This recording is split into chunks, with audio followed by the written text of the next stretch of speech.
Okay, so my name is Tara, and just a couple quick questions here. How many of you like cats? Yeah, raise your hands. All right, how about dogs? There you go. Who's deathly afraid of reptiles and snakes? Good, you're on the back. All right, because unfortunately I'm not talking about dogs or cats. A lot of people are perfectly comfortable owning common pets like cats and dogs and pigs. I've seen people with pigs. Gross. But very few people will own reptiles, and a lot of it either stems from fear of the animal itself or just because they aren't really sure how to take care of it.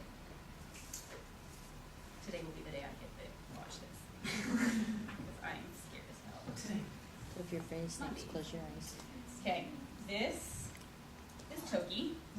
If you see Metalocalypse, you will understand the reference. If not, it's a great show and you should see it. He is a carpet python. I've owned him for about a year. I did a lot of research on reptiles and snakes prior to getting him. And I also owned a savanna monitor for a while, so I'm kind of versed in the reptile care. Today I'm going to inform you on the basics of reptile or snake ownership and care. We're going to cover housing, handling, and feeding. No matter which breed of snake or reptile you get, you're going to want to make sure you have a proper habitat for them. They're commonly known as terrariums. The cage that I have is a 20-gallon aquarium, and it just has a wire top with a hood, which is a light source holder. You're going to want to make sure you have UV lights to provide the necessary range for your animal, as well as an under-tank heat pad and some heat lamps. The under-tank heat pad will provide them with an area that they can go and sit on when they need a little more warmth than your lamps are providing. And according to Barry Bagnall, who's the president of ZooMed Laboratories, Inc., in his book, Beginner's Guide to Reptile Care, most reptiles require a temperature ranging from 65 to 100 plus degrees to maintain their proper activity. Toki needs about 85 to 95 degrees. And in your tank, you're going to want to have some thick bedding. A lot of reptiles like to hide. Right now, he's thinking I'm nervous, so he's trying to run away from me. And also, you're going to want to make sure you have some native touches for your animal, whether that be climbing branches. He happens to be a climbing snake. He would live most of his regular life in a tree. You also want to give them rocks for sunbathing, places for them to hide. You don't really need anything fancy. Anything will do. Your reptile is not going to care how much you spend on its tank as long as it has its basic necessities. A lot of people actually keep their larger snakes in a plastic tote, which I wouldn't recommend this unless you have a really warm room to keep it in. It's kind of hard to put a heat lamp on top of a plastic tote without it melting.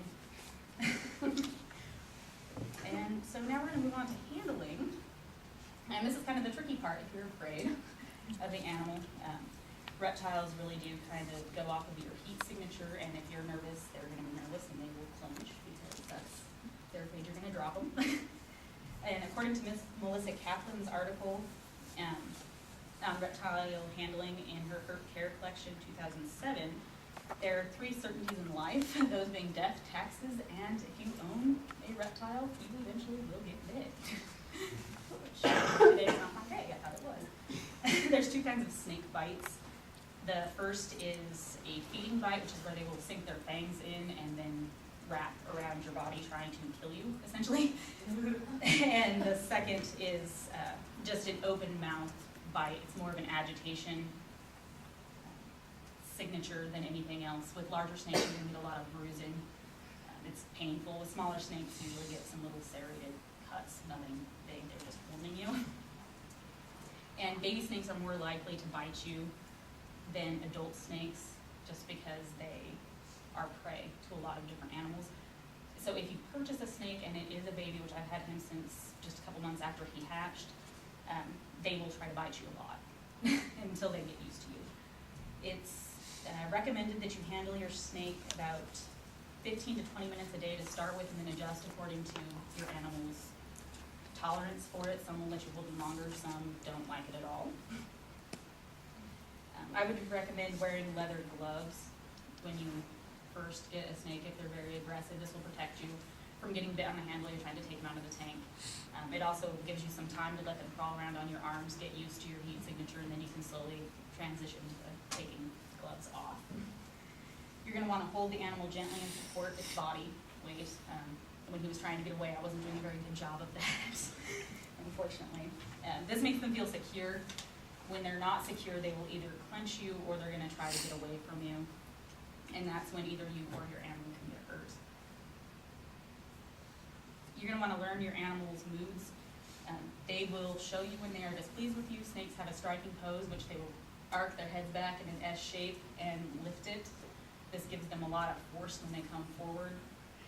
Other things like lizards will do a huffing, kind of chuffing noise, and they breathe in and out really fast. This lets you know that they're scared or angry with you. And the last part of owning on is feeding. Avert your eyeballs. You are.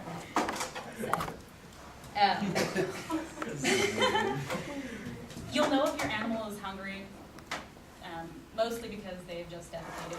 They usually only eat about once a week. It's recommended that you feed them dead prey. Normally I do this. He usually eats frozen birds, but for the sake of getting him to actually eat, we're not going to do that. Am I opening this one? Yeah, and just dump it in. To transition to new food, if you're feeding them, you'll want to give them like a live prey. And then also, the feeding box, this is not going to happen right now. Anyway, get a feeding box, never feed them in their cage. They're more likely to bite you if you feed them in their cage. Once you have fed them, let them rest for about 30 minutes before putting them back into the regular cage, and then don't handle them for about 24 hours afterwards. And so as you can see, snakes and reptiles are pretty easy animals to care for. We've covered the basics, housing, handling, and feeding, and now I hope you're a little more comfortable with reptiles.